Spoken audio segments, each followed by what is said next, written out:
Hi class, we are still on trig. We're on page 148 of your notes and it's called expressing a cos x plus b sin x as a single sine or cosine function. There's a bit of blurb here and there's quite a tricky example here, which I'm not going to do first because I think you need to be eased into this topic. So what I'm going to ask you to do is I want you to go to your active learn and have a look at page 182 of the year 2 textbook, and I'm looking at page 182 here on the online textbook, and I'm looking at example 14, and it says show that you can express 3 sine x plus 4 cos x in the form r sine x plus alpha. So what I'm going to do first, I'm actually going to go to Desmos and I'm going to type in 3 sine x plus 4 cos x. Okay, so I've got my Desmos here, and I'm just going to type in 3 sine x plus 4 cos x. Okay, and if you look at the graph, okay, so there we've got two trig functions that are being added together, a sine function and a cos function, and when you add them together, you get what looks like a sine function or a cos function. Okay, so that tells us that this equation here, sorry, this expression here, 3 sine x plus 4 cos x, can probably be written as a single sine function or as a single cos function. So that's what we're trying to do here. So in the question, so I'm just going to go back to the question. It says, just make it a little bit bigger, show that you can express 3 sine x plus 4 cos x in the form r sine of x plus alpha. R has to be bigger than 0. Alpha is between 0 and 90 degrees. Giving you values of r, alpha and beta for part B to 1 dp where appropriate. Okay, so what I'm going to do is they've told me that I have to write 3 sine x plus 4 cos x in that form there, r sine of x plus alpha. So I'm going to start off, so you should be doing this with me on a piece of paper. 3 sine x plus 4 cos x is r sine of x plus alpha. Okay, and this here, I can see that part, just this bit here, that is an addition. So that's the addition formula I need to be using for a sine. So here I'm going to write r, and just in case you've forgotten, I'm going to write down the sine of a plus b, which obviously you could look up in your formula booklet. So that's sine a cos b plus cos a sine b. Okay. So instead of a and b, I have got x and alpha. Okay, so here I've got r, and then I'm going to put in sine x cos alpha plus cos x sine alpha. Okay, and then I'm going to compare each side here. So what I'm going to compare is I'm going to look at how many sine x's I've got on each side of the equation. Now on this side I can see quite clearly I've got 3 sine x's, so I'm going to write I've got 3. On this side I'm going to look at what's multiplying the sine x here. Now the sine x, if I had a highlight, I'd highlight it, is there. What's multiplying that is this r and this cos alpha. Okay, so here I've got r cos alpha is multiplying the sine x, so 3 must be equal to r cos alpha. Then I'm going to repeat the process, but this time I'm going to compare how many cos x's I've got on either side. Okay, so essentially I'm looking at the coefficients of cos x on each side. So this time cos x, on this side I've got 4 cos x's. On this side I have got, there's my cos x there. Okay, what's multiplying the cos x is the sine alpha and that r there. So I'm just going to write r sine alpha. Okay, so I've got 2 equations. And I've got 2 unknowns. So I've got r, that's unknown, and I've got alpha, that's unknown. Okay, so the first thing I can do, I can see that I can make a tan out of this. And I can do it by doing equation 2 divided by equation 1. So here, I've got r divided by r. Actually, what I'm going to do is I'm going to write it out completely. So r sine alpha is 4, and I'm dividing it by r cos alpha is equal to 3. Okay, and you can see quite clearly that r's cancel. Sine over cos makes a tan. Tan alpha is 4 over 3. And then you just do inverse tan on your calculator. Make sure you're working in degrees because this question was working in degrees. Inverse tan of 4 over 3. And we've got 53.1. Okay, so alpha here is 53.1 degrees. Okay, I still have to work out r. I suppose you could work out r from one of these equations here, but what we tend to do instead is we use the cos squared plus sine squared equals 1 formula instead. So I'm just going to work with equation 1 and equation 2. And if I square equation 1 and add it to the square of equation 2, okay, so I'm just going to do that.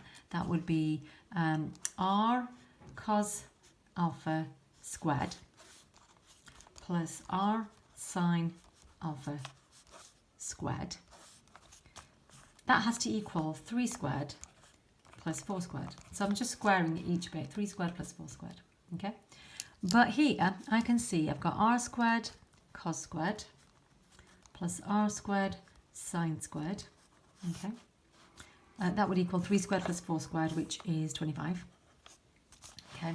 And then I've got a common factor here. I've got a common factor of r squared, so I'm just going to take that out. And I've got cos squared alpha plus sine squared alpha is equal to 25. Now that bit, I know that's 1, that bit there. So I have got r squared is 25. So r will be the square root of that.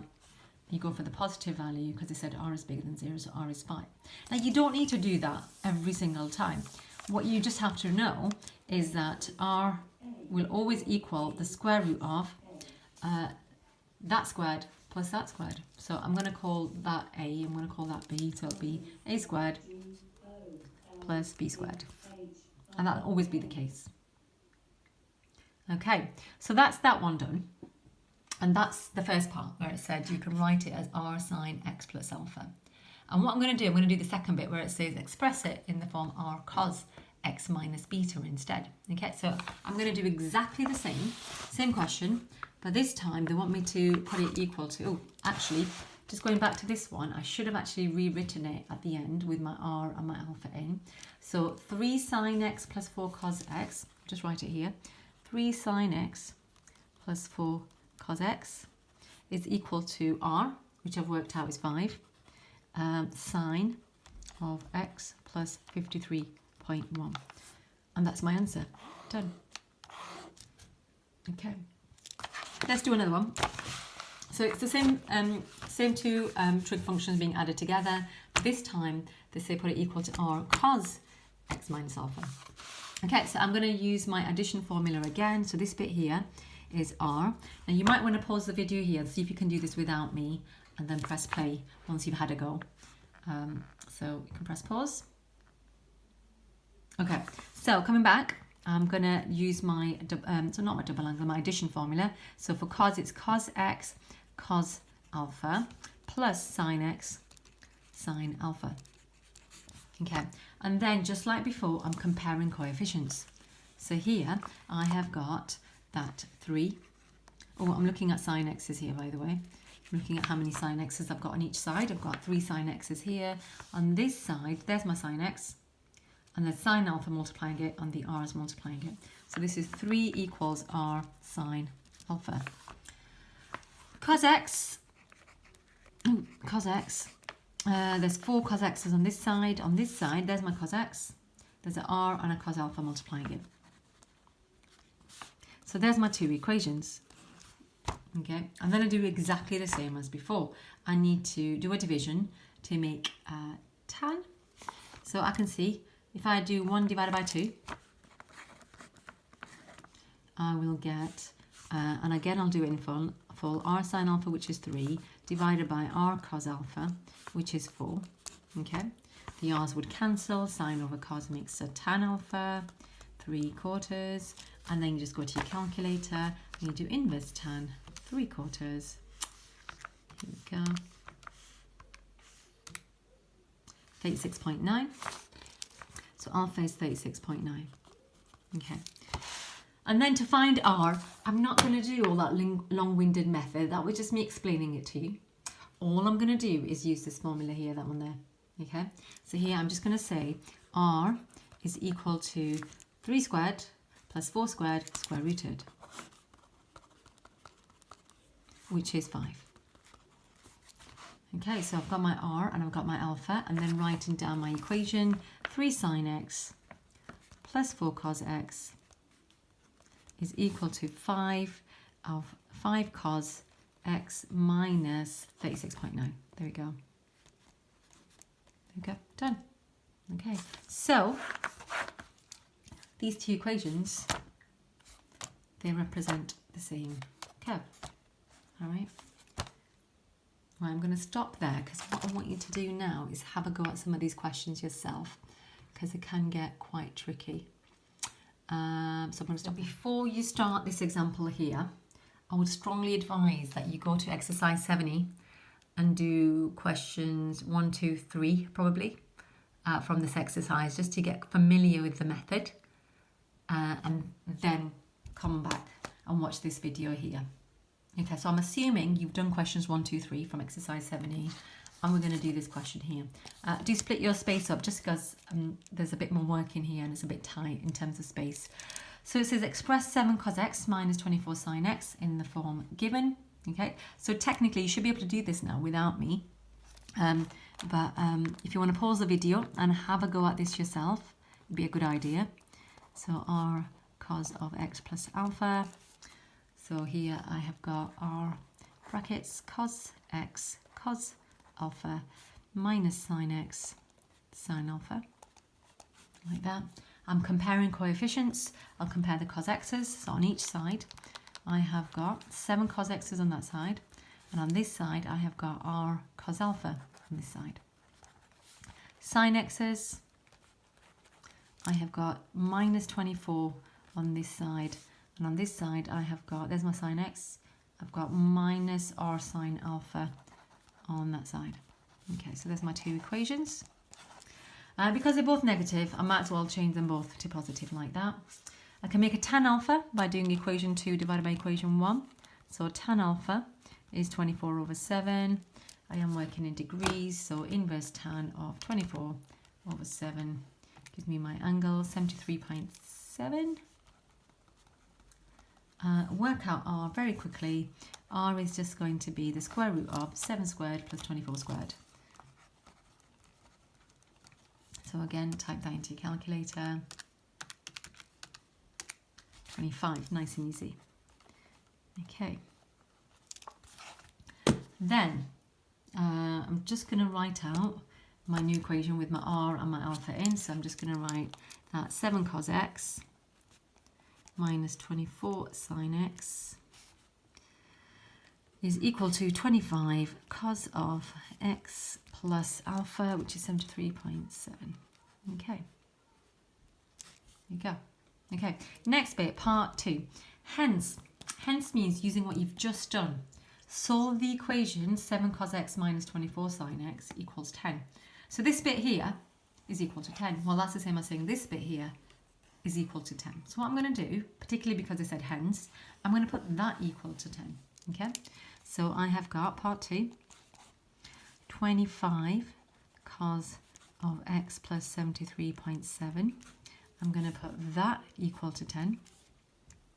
Okay, so that's just a cos equation that I need to solve. So I'm going to divide by 25 first. I've got cos of x plus 73.7 is equal to 10 over 25. Okay, now when I've taught this in class, I've generally said to you, let that be u. So I've said u is x plus 73.7. Your interval here is between 0 and 360, so I'm just going to write, so x is between 0 and 360. U, however, which is 73.7 degrees bigger, that will be between 73.7 and 360 plus 73.7. Don't know if I added that right. 73.7. So that's going to be about 434. So that's the interval I'm working with. So I've got to find all the solutions for cos u is equal to 10 over 25 in the interval 73.7 to 434. So I'm going to do inverse cos of 10 over 25, which gives me 66.42. A second solution for cos is 360 minus your first one, which is 293 point something. 0.58. If I found more solutions, if I added 360 to that, so add 360 to that one, so 66.42 plus 360, that one is 426.42, still in the interval. That one isn't, so I'm just going to cross that out. So I've just got these two solutions. Now remember, that's equal to u. U, however, is x plus 73.7. So my final step to get x is to subtract 73.7 from each of these. So I've got that already up on my screen, so I'm going to take 73.7 from that, which gives me 352.7. So I'm just going to write that, 352.7. And then my other solution, 293.58, take off 73.7, which gives me 219.9 for round it. So there are my two solutions in the interval 0 to 360. Done. Okay, I'm now looking at example 15 from the online textbook. So it's the one on page 183. So if you don't know what I'm talking about, open it up. And I'm looking at that, and it says, show that you can express sine x minus root 3 cos x in the form given. I'm going to assume you know how to do that, okay, because I've written down the answer. I've got 2 sine of x minus pi by 3. It's part B I'm looking at, because it says, hence sketch the graph of y equals sine x minus root 3 cos x. Okay, so if you have a look at that,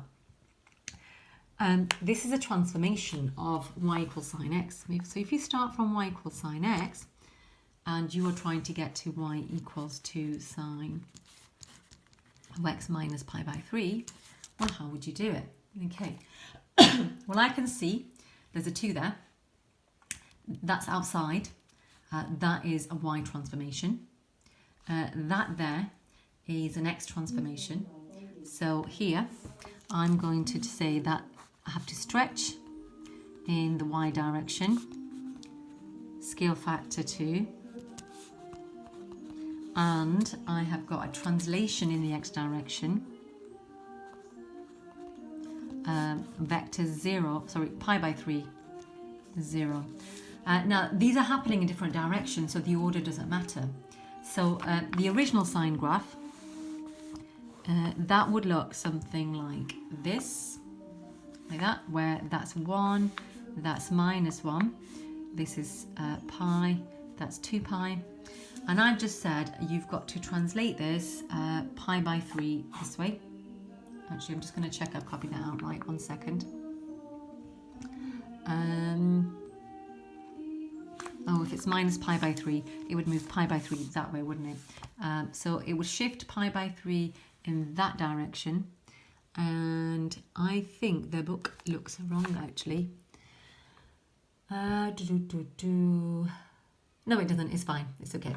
So if I shift this pi by 3 this way, so this would look something like that.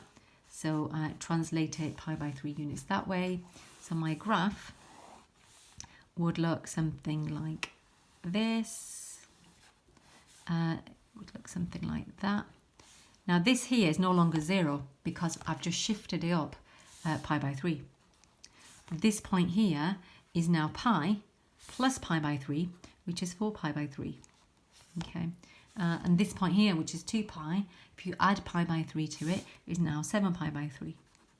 Okay, and then we've got this stretch in the y direction, scale factor 2. So essentially what it does, it pulls it in the y direction. So this 1 is now 2. So this point here is now 2, and that minus 1 is now minus 2. Okay, there's the minus 2. And there's your new graph. Okay, so that is how to sketch these graphs. Okay. The next example I think I'm going to look at is maximum and minimum points. So I think we can do the one in your notes. We are near the end of the book. But don't worry, there's more work coming. Obviously, we can't stop here. So I'm looking at this example here. It says express 3 sine x plus 2 cos x in the form given, and then write down a maximum minimum. Right guys, we are looking at the example on page 149 of your notes. So part 1, B part 1, express 3 sine x plus 2 cos x in the form r sine x plus alpha. You're working in radians. I'm going to ask you to pause the video and attempt that yourself. And then, so you can pause it now and then come back and look at my answers. Okay. So there's my working out for part 1. It's pretty simple. Just check you got the same as me. Do your corrections if you didn't. Pause the video and do your corrections. And then the main bit we're looking at is part 2. Okay, so part 2, it says, write down the maximum and minimum of the expression 3 sine x plus 2 cos x. So here, we have already said that 3 sine x plus 2 cos x, root 13 sine of x plus 0.588. Okay, so in the previous example I did, we sketched a particular graph. We sketched this one here, that one there. And you can see when we had that, our maximum value was 2 and our minimum value was minus 2. Okay, so this is very, very similar. Okay, so I need to write down the maximum minimum of this expression here. Now, a sine graph, this bit here, I'm excluding the root 13. If I were just looking at the sine of x plus 0.588, I'd highlight that if I had a highlighter, so you can highlight it. This bit here, the maximum value of just the sine bit, that bit there, we know from a sine graph is 1. And we know the minimum of it is minus 1. The translation, there is a translation there. I can see there's a translation in the x direction, but the translation has no impact on how big it is there or how small it is there. So here, I'm just going to write that the maximum value of the sine expression is 1 and the minimum value of a sine expression is minus 1. But I've got a root 13 multiplying all of that. So here, the maximum value of this whole expression will be root 13 times 1, which is root 13.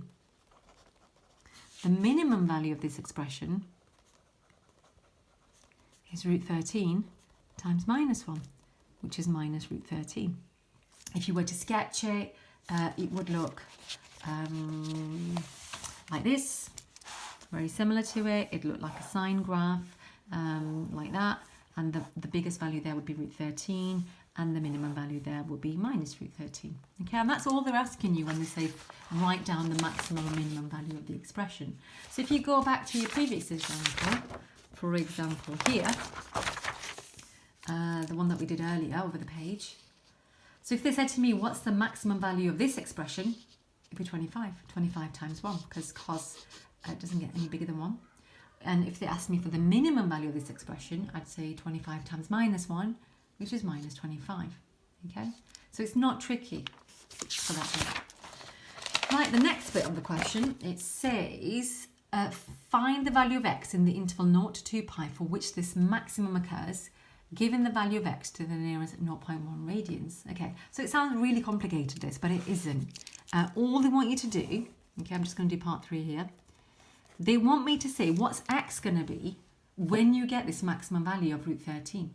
Okay, well, I've already said the maximum value will happen when this bit here, the sine of x plus 0.588 is equal to 1. So I'm just going to write that down. Sine of x plus 0.588. When this bit here is 1, I will get the maximum value for this expression. It'll be root 13 times 1. So all I have to do is solve this and get my solutions between 0 and 2 pi. So this here, you can do it with u. You can say u is, x plus 0.588.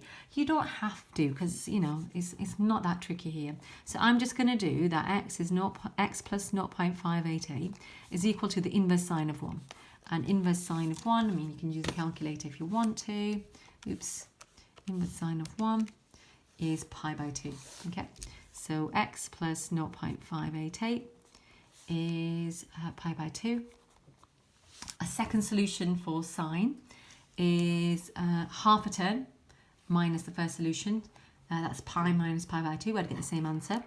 And they have said in the question, find the value of x. They've not mentioned a plural. So I'm pretty sure there's only one solution. But I would always check for more solutions generally. And then my final step, I would subtract 0.588 here. So pi by 2 minus 0.588.